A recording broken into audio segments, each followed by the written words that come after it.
नमस्कार, आप देख रहे हैं टाइम्स न्यूज और मैं हूं आपके साथ कंचन। कलेक्टर आशीष सिंह ने बैठक के दौरान सभी विभाग अधिकारियों से चर्चा की और कहा कि सीएम हेल्पलाइन के जो भी शिकायत है उन पर तत्काल प्रभाव से निराकरण किया जाए। बैठक में अपर कलेक्टर, एसडीएम, तहसीलदार व सभी विभाग के अधिकारी मौजूद रहे। बैठक के दौरान सभी विभागों को लेकर कलेक्टर आशीष सिंह ने अधिकारियों से चर्चा की। कलेक्टर आशीष सिंह मीडिया से चर्चा के दौरान बताया कि हॉट और बेटा की गई, इसमें सभी विभाग के अधिकारी उपस्थित थे और सभी को निर्देश दिए गए हैं कि जो भी विभाग के काम में समस्याएं जो भी हैं, शिकायत है, उनके जल्द से जल्द निराकरण किया जाए। कलेक्टर आशीष सिंह ने बताया कि इंदौर जिला शिक्षक अधिकारी का एक महक वेतन काटने का निर्देश दिया गया है। बैठक में सभी अधिकारियों से कलेक्टर आशीष सिंह ने चर्चा की। देखिए, आज टीएल बैठक में सभी जो अंतर्विभागीय समन्वय के मुद्दे हैं और शासन की जो नीतियां हैं उनकी समीक्षा करी गई है। जो योजनाएं हैं, खास तौर पर सीएम हेल्पलाइन की तरफ विशेष ध्यान दिया जा रहा है और जितनी भी विभागों की सीएम हेल्पलाइन में स्थिति थोड़ी खराब है, उन सभी को निर्देश जारी किए गए हैं कि इसके लिए विशेष प्रयास करना चालू करें। 50 दिवस से अधिक की जो लंबित शिकायतें हैं उनके लिए विशेष कैंप लगाने के निर्देश जारी किए गए हैं। उसमें हम लोगों ने रखा है कि 50 दिवस से अधिक की जितनी शिकायतें लंबित हैं उन सभी शिकायतकर्ताओं को एक निश्चित समय पर जो विभाग अध्यक्ष हैं वो बुलाएं और बुलाकर उनसे चर्चा करें और अगर कोई निराकरण निकलता है तो तत्काल उस समस्या का निराकरण किया जाए, जिससे कि हमारी सीएम हेल्पलाइन में जो है वो कमी आए और जनता की समस्याओं का अच्छे तरीके से निवारण सुनिश्चित हो। इसके अलावा अन्य जो अंतर्विभागीय मुद्दे थे वो भी चर्चा में लिए गए हैं। अभी जो खजराना गणेश मंदिर और रंजीत हनुमान मंदिर के विकास कार्यों से संबंधित एक प्लान हमने बनाया था, स्मार्ट सिटी के द्वारा उस पर भी काम किया जा रहा है और उसको प्लान को फाइनल करके टेंडर की स्टेज पे पहुंचने हेतु उनको निर्देशित किया गया है। इसके साथ साथ जो खाद की स्थिति है उसकी भी समीक्षा करी गई है, उर्वरक की स्थिति की समीक्षा की गई है और जिसमें विगत 7-8 दिन पहले थोड़ी समस्या बताई जा रही थी, लेकिन आज की स्थिति में 3-4 रैक हमारे पास में आ गई हैं, खासतौर पर डीएपी आदि जो भी लगती है आलू की बुआई में, और आज की स्थिति में पूरी तरीके से सामान्य स्थिति, कहीं पर भी खाद की कोई कमी नहीं है।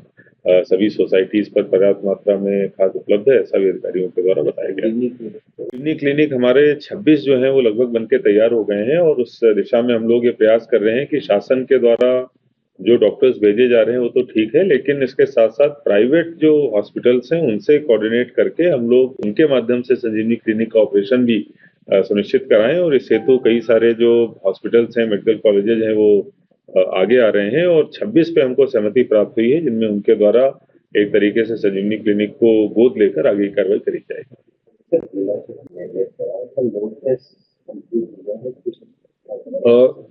देखिए, वहाँ पे थोड़े बहुत कुछ मेंटेनेंस से रिलेटेड चीजें बची हुई हैं। वहाँ पर कुछ जो रोड हैं बारिश के कारण इनको वापस स्ट्रेंथनिंग करनी है, कहीं पर जो डामर हुआ था वो कहीं पर टूटा हुआ है, तो हल्के फुल्के काम बचे हुए हैं। बहुत जल्दी ही ये सारे काम करके उसको पूर्ण किया जाए। और देखिए, टीएल बैठक में जो मुद्दे मार्क किए जाते हैं वो निश्चित रूप से अर्जेंट नेचर के होते हैं। जनरली जन सुनवाई में जो ऐसी शिकायतें आती हैं कि जिनमें आवेदक कई बार आ चुके हैं हमारे सामने लेकिन उनका निराकरण नहीं हो पा रहा है, इसलिए उसको टीएल में मार्क किया जाता है, या फिर शासन की योजना की दृष्टि से बहुत ही महत्वपूर्ण वो विषय होता है जिसको टीएल में मार्क किया जाता है। तो जिला शिक्षा अधिकारी को जो टीएल में मुद्दा मार्क किया गया था वो उसकी तैयारी के साथ में नहीं आई थी, उनको पता नहीं था कि उस पर कोई कार्रवाई या कोई एक्शन लिया गया है नहीं लिया गया है, इसीलिए ये निश्चित रूप से बहुत बड़ी लापरवाही है और सभी को निर्देशित भी किया गया कि टीएल में जो मुद्दे डाले जा रहे हैं उनको प्राथमिकता के तौर पर उनका निराकरण करें। चूंकि उनके द्वारा इस पर ध्यान नहीं दिया गया, इसलिए 1 महीने का वेतन राजसात करने का आदेश निकाला गया है। देखिए, हमने एक तो जो बायोमेट्रिक की व्यवस्था है वो पूरे जिले भर में लागू होगी। ट्रेजरी से जितने भी लोगों का वेतन निकलता है वो बायोमेट्रिक के आधार पर निकलेगा। इस हेतु हम लोगों ने पूरा एक प्लान बनाया है और अगले महीने नवंबर भर में सारी बायोमेट्रिक मशीनें निकल जाएंगी। जो दिसंबर महीने का वेतन है, जो जनवरी में जिसका पेमेंट होगा, वो बायोमेट्रिक के आधार पर निकलेगा। इस हेतु हम लोग जितने भी शाला परिसर हैं उन सभी में बायोमेट्रिक मशीन लगाएंगे, जिससे कि लोगों को इधर उधर ना जाना पड़े, बहुत ज्यादा दूर ट्रेवल ना करना पड़े। सभी जो अस्पताल हैं वहां पर भी सारी मशीनें लगा रहे हैं, लेकिन उसके साथ साथ जो ग्राम पंचायतें हैं वहां पर भी लगाएंगे। और हमारा ऐसा मानना है कि जो खासतौर पर राजस्व अधिकारी हैं, खासतौर पर पटवारी हैं, वो मंगलवार और बृहस्पतिवार को अवश्य संबंधित ग्राम पंचायतों में जाएं, तो उनको भी वहां पर जो बायोमेट्रिक अटेंडेंस जो मंगलवार और समय हम लोग फिक्स करेंगे बृहस्पतिवार का, उस दिन वहां पर बायोमेट्रिक करनी अनिवार्य है। टाइम न्यूज देखिए अब आपके मोबाइल और स्मार्ट टीवी पर लाइव प्ले स्टोर से डाउनलोड करें।